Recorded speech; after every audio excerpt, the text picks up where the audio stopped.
नमस्कार, मैं हूं आपके साथ मयंक मिश्रा। आज 13 तारीख है। देखिए, इस वक्त जो हालात हैं मिडिल ईस्ट में, ईरान, अमेरिका, इजराइल और बाकी अरब देशों के, इनको लेकर कई बड़ी सनसनीखेज खबरें सामने आई हैं और ये ऐसे खुलासे हैं जो आपको साधारण तौर पर नहीं मिलेंगे, लेकिन मैं कोशिश करूंगा कि आपको इनसाइड स्टोरी जो है वो बताने की कोशिश करूं। देखिए, एक बड़ी खबर आई है जो कि अमेरिका की तरफ से आई है, अमेरिका के सोर्सेस से आई है और बताया ये जा रहा है कि अमेरिका और इजराइल ने एक प्लान तैयार किया है जिसके तहत यह तय किया गया है कि नवंबर तक, यानी जो अगला भी महीना आएगा, आगे इसी साल नवंबर आएगा, तब तक ईरान के ऊपर कोई बड़ी स्ट्राइक ना की जाए, गजा में कोई बड़ा ऑपरेशन ना किया जाए और लेबनान में हिजबुल्लाह के खिलाफ भी कोई बड़ा ऑपरेशन ना किया जाए। अब सवाल यह है कि नवंबर क्यों तय हुआ है? क्योंकि दोनों जगह मिड टर्म पोल्स हैं, अमेरिका में भी और इजराइल में तो चुनाव है, इलेक्शन है। ऐसे में एक बड़ी रणनीति तैयार हुई है अमेरिका और इजराइल के बीच में कि नवंबर तक जो है वो कोई बड़ा अटैक ना किया जाए और इस दौरान इकोनॉमिक ब्लॉकेड यानी ईरान की अर्थव्यवस्था को ब्लॉक करने की कोशिश की जाए। ये प्लान तैयार किया गया है। देखिए, जो खबरें हैं छप रही हैं, जो वेस्टर्न मीडिया में, अगर आप उसको एनालाइज करें, the United States and Israel are setting into a strategic pause across the Middle East. Strategic pause जैसे रिमोट कंट्रोल चलता है, जब आप टीवी चलता है या फिल्म चल रही होती है, आप उसको रिमोट से पॉज बटन दबा देते हैं तो सब कुछ वहीं रुक जाता है।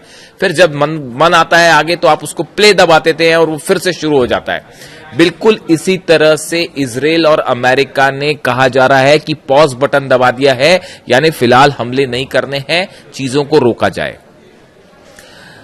अमेरिका इस हालत में नहीं है फिलहाल। इंटरसेप्टर्स तबाह हो गए हैं, मिसाइल्स जो है पेट्रियट थाट तबाह हो गए हैं, बेसिस जल गए हैं। अमेरिका इस पोजीशन में नहीं है कि अकेला हमला कर पाए।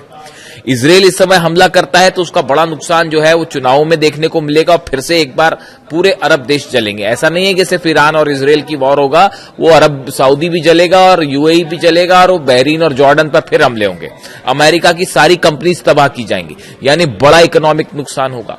इसलिए चुनावों को देखते हुए डोनाल्ड ट्रंप और नेतन्याहू ने प्लान तैयार किया है कि नवंबर तक कुछ ना किया जाए, नवंबर के बाद फिर से बड़ी स्ट्राइक की जाए। बात नंबर 1। 3 बयान आपको बताता हूं, बड़े छोटे छोटे और फास्ट।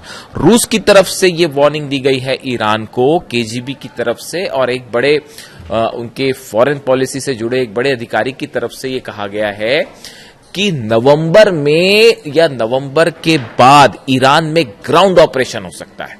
यानी केजीबी और रूस तो बड़ी सटीक वार्निंग दे रहे हैं कि भाई नवंबर के बाद ग्राउंड ऑपरेशन के लिए तैयार रहिए, अमेरिका हमला करेगा, बहुत बड़ा हमला करेगा। यह रूस का बयान आया। चीन अपना डेलीगेशन भेजता है ईरान और बताया जाता है कि इस डेलीगेशन की मोहसिन रजाई साहब से मुलाकात हुई है और ये बड़ा प्लान तैयार हुआ है कि हॉर्मुज लंबे समय तक बंद रहेगा। हॉर्मुज अभी खुलेगा नहीं आसानी से, अब ये लंबा मामला खिंच गया है, आगे फंस गया है। लंबे समय तक अगर हॉर्मुज बंद रहता है तो ईरान कैसे अपना तेल सप्लाई चाइना को जारी रखे, इसके लिए हॉर्मुज के अलावा ऑल्टरनेट रूट क्या हो सकते हैं या हॉर्मुज में कौन सा रास्ता अपनाया जा सकता है, इसको लेकर बड़ी प्लानिंग चीन और ईरान में शुरू हो गई। यानी ये मान के चल रहे हैं दोनों की हॉर्मुज अभी लंबे समय तक बंद रहेगा। सेकेंड चीज। तीसरी चीज आप देखिए, कल ईरान की तरफ से क्या बयान आए। ईरान की तरफ से बयान आए कि हम 2029 तक यानी 2029 तक का इंतजार करेंगे, उसके बाद देखा जाएगा क्या करना है। यानी हम इस जंग को 2029 तक तो कम से कम ले ही जाएंगे। क्यों? जब तक डोनाल्ड ट्रंप सत्ता से बाहर नहीं हो जाते तब तक हम इस जंग को जारी रखेंगे। यानी मामला 2029 तक का बयान आ रहा है। अब देखिए आप, रूस के बयान का नेचर कि नवंबर में हमला होगा, चाइना ये कह रहा है कि अल्टरनेट रूट से कैसे ऑयल सप्लाई जारी रखी जाए, यानी हॉर्मुज बंद रहेगा। ईरान तो इसको कह रहा है 2029 तक हम जाएंगे। और खबरें अमेरिका से हैं कि अमेरिका इजराइल ने युद्ध को नवंबर तक पॉज कर दिया, पहले इलेक्शन हो जाए फिर देखते हैं।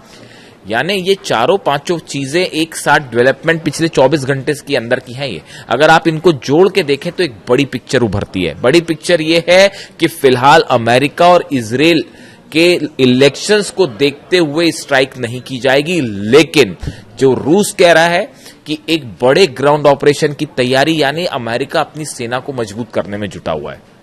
जो नुकसान हुआ है उसकी कैसे मरम्मत की जाए, चीजें कैसे डिप्लॉय किए जाए, नई रणनीति पूरी बनानी होगी। ईरान ने सब कुछ ध्वस्त कर दिया, अमेरिका की पूरी रणनीति, वॉर पॉलिसी जो है उसको तबाह करके रख दिया।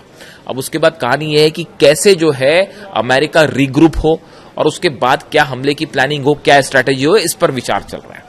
लेकिन इसके साथ एक और बड़ी अहम खबर है। देखिए, ऐसा बताया जा रहा है, जो कि तमाम डिफेंस सोर्सेस में, सर्कल्स में ये खबरें हैं। दो तरह की खबरें होती है, एक तो होती है जो अखबारों में छप गई, मिडिल ईस्ट के अखबार छाप रहे हैं, न्यूज एजेंसी छाप रही हैं, इसराइल के अखबार छाप रहे हैं, या अमेरिका में जो है खबरें आप तक आती है, एनालिसिस होती है, दर्शकों तक आता है और वो खबरों के रूप में लिया जाता है। लेकिन एक होते हैं डिफेंस थिंक टैंक्स, जो कि हर घटना के पीछे की सच्चाई समझने की और सामने लाने की कोशिश करते हैं। तो ये जो थिंक टैंक्स हैं, जो कि अमेरिका से जुड़े हैं, इजराइल से जुड़े हैं, ईरान से जुड़े हैं, जो कि सब हालात पर नजर रखते हैं, इनमें एक नई चीज की चर्चा हो रही है और वो चर्चा ये है, देखिए, अमेरिका ने नेटो के साथ मिलकर एक एलाइड फोर्सेस बनाई थी। ये बात है 1999 की, और अमेरिका ने अपनी इस एलाइड फोर्सेस के साथ मिलके सर्बिया में ऑपरेशन चलाया था, कोसोवो में ऑपरेशन चलाया था, और तत्कालीन जो यूगोस्लाव राष्ट्रपति थे मिलोसेविच, इनके खिलाफ एक्शंस लिए गए थे। कोसोवो से इनकी सेना वापस आई थी। उस समय जो एलाइड फोर्सेस बनाई गई थी, देखिए आप इसका थोड़ा सा जिक्र करना जरूरी है क्योंकि ईरान वॉर से जुड़ रहा है मामला। अमेरिका ने सीधे तौर पर कोसोवो पर कभी हमला नहीं किया। इसके विपरीत 1999 में अमेरिका ने नाटो सहयोगियों के साथ मिलकर सर्बिया के खिलाफ सैन्य अभियान चलाया था, और जो राष्ट्रपति थे मिलोसेविच, उनकी नीतियों के खिलाफ ये था। कोसोवो में अमेरिका और नाटो के सहयोगी के द्वारा चलाया गया ऑपरेशन एलाइड फोर्स इसका नाम रखा गया था। 24 मार्च 1999 से 10 जून 1999 तक चला। 78 दिनों का यह बड़ा सैन्य हवाई हमला था। यह अभियान यूगोस्लाविया के राष्ट्रपति स्लोबोदान मिलोसेविच की सर्बियाई सेना द्वारा कोसोवो में जो वो जिस तरह से उन्होंने कब्जा करने की कोशिश की है, वहां पर जो अपना प्रभाव जमाने की कोशिश कर रहे थे, इसके खिलाफ यह ऑपरेशन था। 78 दिनों के हमलों के बाद यूगोस्लाविया ने घुटने टेके अपनी सेना को कोसोवो से वापस हटा लिया, यूगोस्लाविया ने, और उसके बाद फिर वो अंतर्राष्ट्रीय शांति बल वहां पर पहुंच गया। अब देखिए, ये जो कोसोवो में ऑपरेशन हुआ, अमेरिका ने जो सर्बिया के खिलाफ ये ऑपरेशन किया था, इसमें एलाइड फोर्सेस बनाई गई थी नेटो के सहयोग से। एक एलाइड, इसका ऑपरेशन ही नाम एलाइड फोर्सेस था, यानी कई देश मिलकर ऑपरेशन करेंगे कोसोवो में, और सर्बिया के खिलाफ ये ऑपरेशन किया गया। उसके भी 3 स्टेज थे। पहले बम्बार्डमेंट किए गए, पहले कुछ जगह तय की गई कि यहां पर बम्बार्डमेंट करेंगे, और इनका मानना था कि यूगोस्लाविया के जो राष्ट्रपति हैं वो झुक जाएंगे अमेरिका के सामने, तो उन्होंने पहले दौर की बम्बार्डमेंट किए, वो नहीं माने। फिर दूसरे दौर के बम्बार्डमेंट किए गए, उसके बाद भी नहीं माने। फिर तीसरे लेवल के बम्बार्डमेंट हुए। अब हो ये रहा है, बड़े सारे एक्सपर्ट से बताते हैं कि ये जो कोसोवो प्लान था अमेरिका का, जो 1999 में किया गया, एलाइड फोर्सेस बनाई गई, बिल्कुल यही प्लान जो है वो अब ईरान के लिए तैयार किया जा रहा है। और इसमें सबसे बड़ा मोहरा अमेरिका ने किसी को बना रखा है, तो वो बना रखा है सऊदी अरब।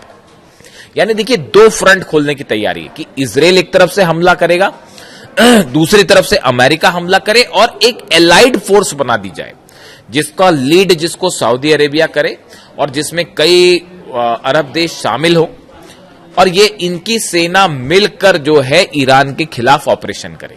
ये जो बार बार आप सुन रहे हैं कि 14 देशों की सेना बनाने की कोशिश है, और ये जो है लाल सागर में जहाजों की सुरक्षा करेगी, हॉर्मुज में ऐसा करेगी, वैसा करेगी, ये दिखावा है सिर्फ। अंदर का प्लान ये है कि अरब देशों की एक एलाइड फोर्स बनाई जाए जिसको ईरान के खिलाफ उतार दिया जाए, और ये प्लान नवंबर के बाद एक्टिवेट किया जाए। और इस पे काम शुरू हो चुका है, ये काम शुरू हो गया है। जो सऊदी, जो नेटो बनाया गया, देखिए इसमें बड़ी सारी चीजें हैं। असल में मामला फंसा कैसे है, इन सब अरब देशों का स्टैंड जो है वो इजराइल के खिलाफ है, खासकर फिलिस्तीन के मुद्दे में सब इजराइल की आलोचना करते हैं। तो मामला यहां बिगड़ जाता है कि अगर इजराइल इनके साथ आ जाए, जो कि आएगा नहीं कभी, कोई भी मुस्लिम देश जो है वो इजराइल को अपने साथ लाने को तैयार नहीं होगा, तो ऐसे हालात में एक तो इजराइल का विरोध, यहां पर मामला जो है वो फंस जा रहा है। दूसरी चीज आप देखिए, ईरान जो है, ईरान की तरफ से जो रिटेलिएशन है, जब ईरान पर आप हमला करेंगे, कोई एलाइड फोर्स मान लो बन भी जाती है, कुवैत की, जॉर्डन की और इजिप्ट सब शामिल होकर मान लीजिए एक एलाइड फोर्स बन भी गई, तो उसके बाद भी क्या वो हमले की हिम्मत कर पाएंगे ईरान से? और अगर कर भी दिया तो उसके बाद ईरान की तरफ से जब पलटवार होगा, क्या अरब देश उसको सह पाएंगे? जो कवर था अमेरिका का वो तो ब्लोन अप है, खत्म हो गया। वो जो डिफेंस मिसाइल वाला जो प्रोग्राम था वो खत्म हो गया। तो अब अरब देश अपनी रक्षा कैसे करें, सबसे बड़ा सवाल ये है। इसीलिए फिलहाल कोई ऑपरेशन नहीं किया गया कि अगर आनन फानन में कोई ऑपरेशन किया जाता और ईरान की तरफ से हमले होते, सऊदी को बचाना मुश्किल हो जाता, यूएई को बचाना मुश्किल हो जाता। और वो इकोनॉमिक अब तो निशाने जो है वो इकोनॉमिक पूरी कंपनियां जो है जितनी वो निशाने पर है अमेरिका की, जितनी कंपनियां हैं वो सब जला देगा ईरान अगर अब की बार हमला हुआ तो। बड़ा प्लान तैयार। अब तो मोहसिन रजाई साहब आ गए।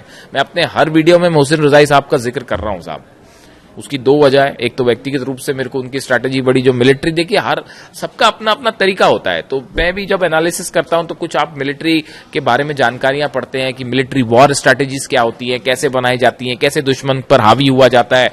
तो आप जब अलग अलग पढ़ेंगे तो उसमें कासिम सुलेमानी नंबर 1 कमांडर, वो उनका कोई मुकाबला नहीं है। उनको तो डोनाल्ड ट्रंप भी जो खौफ खाते हैं कासिम सुलेमानी से कि कासिम सुलेमानी होते तो पता ही नहीं क्या कर लिया होता। वो तो ये मान के चल रहे थे तो अब पता नहीं इजराइल का क्या करते कासिम सुलेमानी होते तो अब मोहसिन रजाई भी लेकिन उसी तरह उसी रणनीति पे चलते हैं। उनका भी जो बड़ा एग्रेसिव स्टैंड है, उन्होंने ईरान ने जो 3 स्टैंड लिए, ट्रंप से हम कोई बात ही नहीं करेंगे, 2029 के बाद देखा जाएगा, पहले उसको हटाओ वहां से, सत्ता से, अरब बेसिस खाली करो आप जितने हैं, हॉर्मुज हम नहीं खोलेंगे।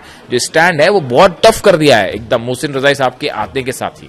अब ईरान फ्रंट फुट पे खेल रहा है एकदम। तो ये जो है वॉर स्ट्रैटेजी है कासिम सुलेमानी और उसके बाद अब मोहसिन रजाई साहब जो है, मोसाद और सीआईए खौफ खाता है इनसे। इनके आने के बाद से ये बात तय हो गई है कि अब वो कोई डील डाल नहीं होने वाली, वो हो गया खत्म बात। और वो होगी भी तो वो अपने शर्तों पे करेगा, ईरान जो करेगा। अब कोई उधर से कोई मतलब ही नहीं है किसी की कोई बात मानने का।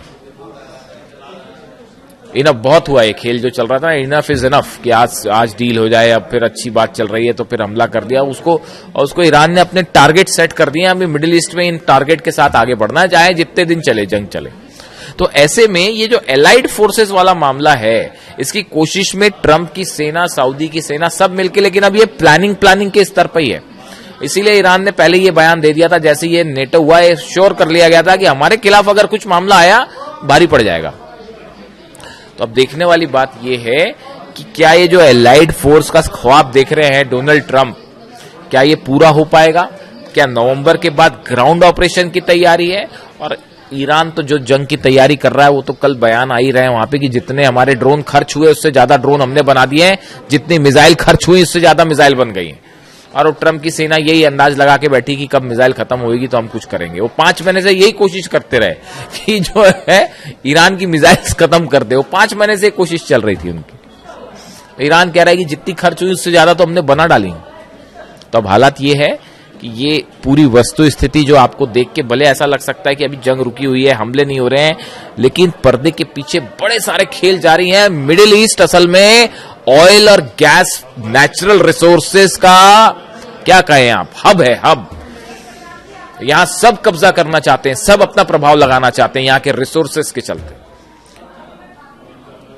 अब हर देश अपनी समझ के मुताबिक, इसीलिए ईरान कह रहा है कि अपनी समझ से काम करिए, किसी की गोद में मत बैठिए। अमेरिका कोई बचाने नहीं आने वाला।